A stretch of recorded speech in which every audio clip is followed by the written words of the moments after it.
Bonjour et bienvenue dans un nouvel épisode d'un passage dans l'histoire. Dans cet épisode, nous allons nous consacrer à l'histoire riche et complexe du royaume de Prusse tout en explorant son ascension, sa puissance ainsi que la chute de cette nation dissoute qui a joué un rôle essentiel dans l'histoire européenne. Sans plus tarder, générique.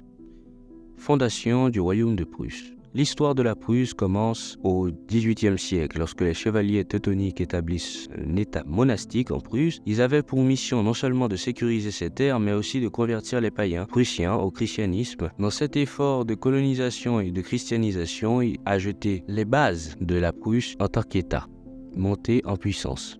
Au XVIIIe siècle, deux souverains ont été particulièrement marquants pour la Prusse. Frédéric Guillaume Ier, surnommé le roi sergent, a mis en place des réformes administratives et militaires, créant une puissance armée. Son fils, Frédéric II, ou Frédéric le Grand, a poursuivi ces réformes et mené la nation à travers la guerre de 7 ans, consolidant ainsi la puissance prussienne aux yeux de l'Europe et du monde entier. Napoléon et les guerres napoléoniennes. La Prusse a subi une défaite humiliante lors de la bataille de l'Éna en 1806 face à Napoléon Bonaparte. Cette défaite a été un tournant, elle a poussé des réformes majeures, notamment dans l'armée, transformant la Prusse en une puissance militaire de premier plan, tout en ravivant les tensions qui demeurent en Europe à cette époque-là. Le Congrès de Vienne et l'unification allemande. Après le Congrès de Vienne en 1815, la Prusse a obtenu d'importants gains territoriaux, notamment la Rhénanie et la Silésie. Sous la direction d'Otto von Bismarck, la Prusse a joué un rôle central dans l'unification de l'Allemagne. En 1871, la création de l'Empire allemand est proclamée dans des circonstances particulières. En effet, le rôle d'Otto von Bismarck a été capital dans cette unification. Mais ce sera pour une autre vidéo, car ces circonstances consistaient la guerre franco-prussienne.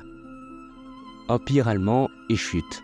La Prusse est devenue un noyau de l'Empire allemand. Le roi de Prusse, Guillaume Ier, est proclamé empereur de la galerie des glaces du château de Versailles le 18 janvier 1871, après la victoire de l'Allemagne à l'issue de la guerre franco-prussienne, mais cela a pris fin avec la fin de la Première Guerre mondiale. Après la défaite allemande, la monarchie prussienne a cédé la place à la République de Weimar, marquant ainsi la fin d'une ère. C'est la fin de notre vidéo, c'est la fin de notre exploration dans l'histoire du royaume de Prusse. J'espère que vous avez apprécié cette plongée dans le passé. Il faut savoir que certaines parties de cette histoire doivent être consacrées à des vidéos entières, car détaillent chaque événement qui se sont donc dans ce beau royaume, doivent être traités donc dans des vidéos spéciales, car elles sont longues et pourraient donc me faire tenir jusqu'à 1 heure. Mais j'espère que vous avez apprécié cette vidéo. Mais n'oubliez pas de liker, de vous abonner et de partager cette vidéo. Merci de nous avoir rejoints et à bientôt pour une nouvelle découverte historique et une nouvelle plongée dans l'histoire.